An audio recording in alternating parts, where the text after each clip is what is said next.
Welcome to Review Every Vehicle by CitizenCon 2024. The point is to give an update on every vehicle since some haven't had a video made about them in years, and others, the information is simply too spread out to be helpful in making decisions. Remember, digital vehicles aren't imaginary, digital vehicles are imagine-necessary.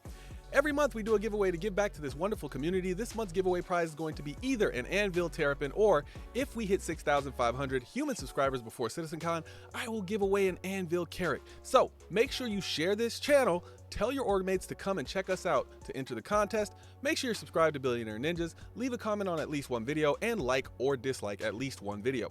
Winners have 2 weeks to claim their prize. Members collectively have a 25% chance of winning just for being members. So if you're subscribed, consider hitting that join button, and if you're not subscribed, I appreciate you hitting that subscribe button. For the full giveaway details, make sure you visit our Billionaire Ninjas Discord or our social media at Ninjas Leap. And remember, we do live streaming 3 times a week, so we give away prizes on those live streams as well. Today, we continue our trip through the Tumbrl manufacturer, and the next vehicle is the Tumbrl Nova tank, aka the Nova Tong. And it has no variants. For pledge cost, it is $120 standalone, $105 war bond, $95 at concept. Cost in game is $960,000. The Nova is time limited for real world purchase. The Nova is not available to rent in game. Let me start by saying I'm not the biggest fan of purchasing vehicles outside the game, with only a few exceptions. So almost always I'm going to suggest buying these in game because they are so cheap. But I'm suggesting in the future that will change. And I want these videos to still serve a purpose for people who don't think the same as I do. So I'll rate this as though they do have value as far as spending money. Tumbrl's new Nova is a classic battlefield warrior reimagined for the modern age. This heavy tank offers a devastating combination of weaponry to eliminate threats on the ground and in the air. The Tumbrl Nova Tong. Trust me! Rotate the turret 82 degrees! Fire! Boom! Fire! Trying to shoot down that other drum? No, they're trying to fly that tank. For measurements, the Nova is 16 meters long, has a beam of 7 meters, height of 5 meters. If I ranked vehicles from small to medium to large to extra large in Star Citizen, this would be an extra large. For crew, the Nova has a minimum crew of 1 and a maximum crew of 3. For SCU, the Nova can carry 0 SCU. The claim time for this vehicle is about 12.5 minutes. The expedited claim time is less than 4 minutes, and the fee for expediting the claim time is about 7,400 credits. For top SCM speed, the Nova is 20 meters per second. For weapons, the Nova comes stock with one size 5 driver controllable bespoke Slayer ballistic cannon weapon, one size 2 Badger repeater remote turret, and one size 2 infrared missile turret with 24 missiles. For hull HP, the Nova has 110,000 HP, which is 12th highest in the game, and that includes spaceships. For shields, the Nova comes stock with 3 pin civilian grade C bubble type shields with 2,250 total HP and recovering 377 HP per second. For vehicle parts, the Nova has 3 extra small radars, 1 small computer, 3 extra small power plants, 2 extra small coolers, 3 extra small shield generators, and 2 small fuel tanks. For special features and amenities, the Nova has 3 seats in the interior, but there is plenty of standing room. There are also 4 weapons racks and access for secondary control of the size 5 weapon in the commander seat. My preferred loadout? Keep everything stock except the missiles. Swap those for the bullet infrared missiles. A quick shout out to my members. My First Ninjas, Star Touch and Rob, my Hokage, Old Weeb, my Jonin Ninjas, Radium TX, Paling Tan, The Solid Exodus, Damon Danielson, Dark Wolf God, ETL and Spades, Sean Phillips, and Rage 1. Then my Chunin Ninjas, Raygun 972, Walk on Your Side, Scorpio King 3, Soul Galaxia, Meat Salad, Praetorian, J Solis, Waterfox Studios, San Chimera, Rotten Treats, BMC, and Bears Junkie 23 HOF. Of course, thank you to all my other members from every level who are all listed at the end of the video. As always, membership is never required but always appreciated. You help make this YouTube dream even more possible. So thank all of you. A special thanks also to all of my gifted subscribers. Now it's time to rate these vehicles. A rating I rate from 1 to 10. My 1 is only buy if you have a unique reason that is specific to you or because you like the looks of the vehicles. My 10 is if you have the money, these vehicles are almost guaranteed to be useful to you in the game. A 1 doesn't mean the vehicles are useless or ugly, and a 10 doesn't mean that the vehicles are perfect. Just remember, these are just our ratings. Please give us yours in the comments below, and we're not done after Tumbrl. We still need to do all the ships that came out this year that we haven't done yet, starting with 2 Saber variants. So keep watching. We can tell you with certainty that our final ship will be the Drake Ironclad and Ironclad Assault. So get ready to celebrate. The Nova tank is a score of a 9. Let's start with what I like about this vehicle. Well, what's not to like about a ship that is basically anti-everything? It's anti-air, it's anti-personnel, and it's anti-armor. It's anti-death because it's one of the toughest anythings in the game. It's anti-cramped because you could literally lay down inside of this tank with room to spare while storing almost 3,200 micro SCU on board. It's anti-lonely because it has not 1 but 2 crew positions outside the driver. It's anti-deficient because it has redundancies on every single component, and that includes 3 shields. It's also enclosed, so it's not exposed to the elements. So would that be anti-element? Anyway, it's not fast, but it's also not so slow that it annoys you, and it's probably one of the coolest things in Star Citizen, which is a game about spaceships. And this is a land vehicle tank.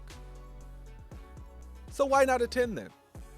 Well, let me talk about the issues with this vehicle and how I would fix them. Well, the biggest problem is that when it comes to transporting vehicles, the Nova tank is the biggest problem in Star Citizen. Well, almost. The Ballista and Centurion are slightly larger, but you get the point. There are only 4 in-game ships that can transport a tank, and 3 of them are the Hercules. The other is the 890 Jump.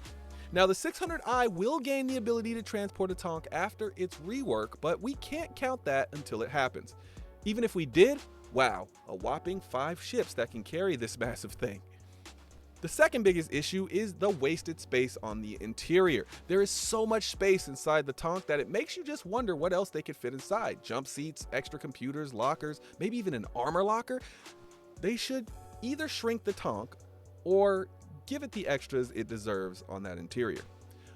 My last issue with the tank is that it should have a 45-degree upward range for the size 5 weapon instead of 30 degrees. I understand they don't want you to fight things in the sky because it's a tank, but people are doing it anyway, and this vehicle is $120.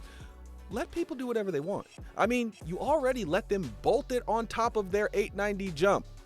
I will say that again. You let them put this on a spaceship in space and shoot people with it. But we can't have a 45-degree upward angle on the size 5 gun. So that's where we're drawing the line. Anyway, and it already has anti-air missiles anyway, so it already can fight things in the sky. So why not just let us shoot this thing at the sky as well? I'm just saying. That brings me to why this vehicle is scored as it is. The Nova just has one too many issues to get that perfect score, but if I'm not mistaken, it is the highest score I've ever given to a vehicle, and probably the highest score possible at this moment until a lot more concept ships come online and a lot more vehicles come online that we can compare them to. I'm not too worried about where it can fit either, as its size is by design, whereas something like the Ursa could just be slightly lower to the ground. If you can bring one with you, the Nova is by far the best thing you can bring if you want to do heavy combat. The Ursa medevac is excellent for healing on the go in ships without medical beds. The Rock is great for making money. The X1 Force is incredible for lighter combat, and the Cyclone MT is the closest thing you'll get to a fast Nova tank, except it's nowhere near as tough and it's exposed to the elements. So why do I mention those when talking about the tank? Well, I've reviewed all of them, and now I can say without a doubt those are my top 5 vehicles. The only vehicles that I don't mind players spending actual money on. You really shouldn't spend money on them. I'll say that again. You really shouldn't spend money on them unless you are very much so past the ship buying phase and these are things that are just additions to an already very well thought out and finished fleet. Unless you're in that position, you should earn these in game, as a general rule. But hey, even I break my own rules sometimes, because man, I have had more fun in this Nova tank fully crewed than I have had on some spaceships fully crewed. So who is the Nova for? Well, it's for anyone planning on doing ground combat, really, or people who want to travel as safely as possible on the ground when anti-air is keeping you out of the sky. It's also for anyone who owns any variant of the Hercules, because why do you have a Hercules if you don't have a tank, a ballista, or a Centurion? Because that's what they're for. I mean, I suppose you could be doing cargo in it if you have an ATLS on board, or, you know, you could just be carrying whatever else you want, but really, we know what the Hercules is for. You know what it's for. Or better yet, the 890, where these things can just sit on top and blow things up very quickly in space. I'm not gonna let you forget that, CIG. Don't tell me I can't have my 45-degree angle, but I can shoot them from the top of an 890. You said that in your own video. I imagine using the Nova for pretty much anything I have to do in Star Citizen that requires moving on the ground and is not time sensitive.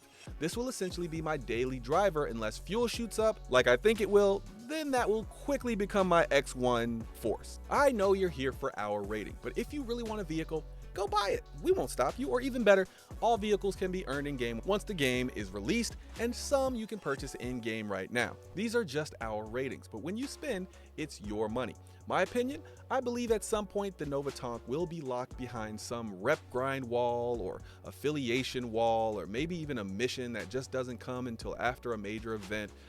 I think I would rather just own one in my fleet than grind specifically for a Tonk. I mean, I have a Javelin and a Kraken Privateer to grind for. This one is for the fleet, folks. Well, at least if you have something that can carry it. All right, that is it for this one. Shout out to the members. Thanks for spending your time with us. I'll see you in the next one. Peace.